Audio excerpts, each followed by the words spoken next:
when he had this vision fund and he has $98.6 billion, he has to get the money out the door rather quickly.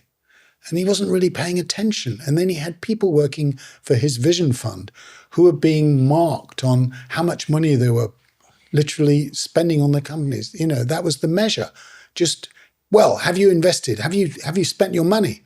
I mean, this is lunatic. You're not going to have then discriminate investing. So also he was seeing people for, very short, 15, 20 minutes and signing $500 million checks. Wild. This is crazy. Gusto turned him down because they wanted like 100 and he was like, you gave him 500. They were like, we can't spend that. And they're like they're careful thinkers, the Gusto guys, and they're very like precise, and they walked away from the money. Yeah. And I mean, I was at, as one does, I was at a wedding in Italy the other weekend, and there were a number of Indian venture capital and private equity people.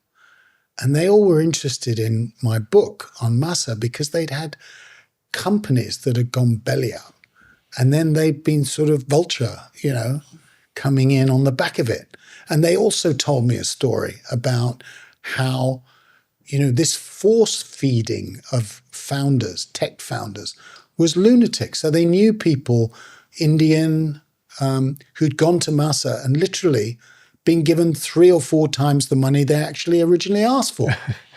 I mean, this is Nutsville, isn't it? Yeah, that's wild. I work in venture capital. That's crazy. Yeah, we should hear more from you. This is nuts. Yeah, this is my show now. No, it is nuts because normally people go for like the minimum. They never offer more than what you're asking for. Like that's unheard of. Like if you're looking for 1 million, no one's going to give you 2 million. They're probably asking for a bit more than they need anyway. Yeah, that's what right? everyone asks for more than they need. No one gets given more than they ask for. So it's like actually unheard of. Yeah, is this because of the 7% coupon or the he promised to the Middle East that he basically needed a return? Good question. I think that might have played a little part in his mind, but it's more that memorable scene that I describe in the book where he's with Adam Newman of WeWork, who's wants billions more from SoftBank.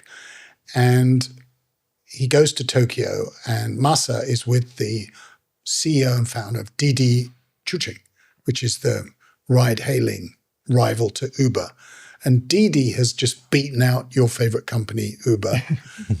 And he calls in Adam Newman to meet the Chinese guy and says, now, Adam, look, this is the guy who's just beaten Uber. He's the big shot. And by the way, I want to ask you, in a fight, who wins? The crazy man, the crazy guy or not? And Newman thinks for about 2 seconds and says, crazy guy. And that's what Masa is like dream to be crazy. I'll give you more money. And then the third thing is I actually think he thinks that you can overwhelm the competition just by stuffing the company with money. And by the way, how would you like it if I say to you, take this money?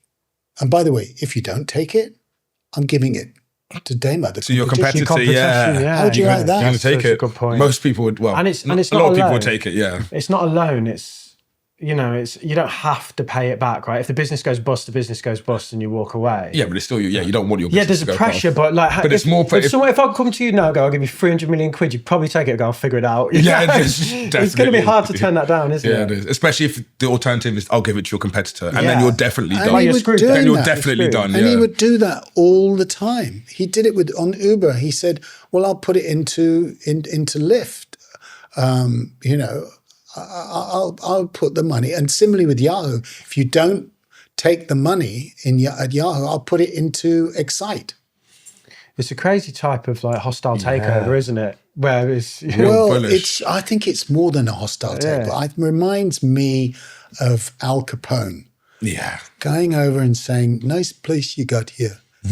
Pity if something happened. Yeah, it's that racketeering almost. Yeah. You need protection. Otherwise, you need protection. You don't want something to happen to this venue. Well, that was a clip from our interview with Lionel Barber, former editor of the FT, about his book, which covers one of the craziest investors on the planet, Masayoshi Son. Click here for the full episode.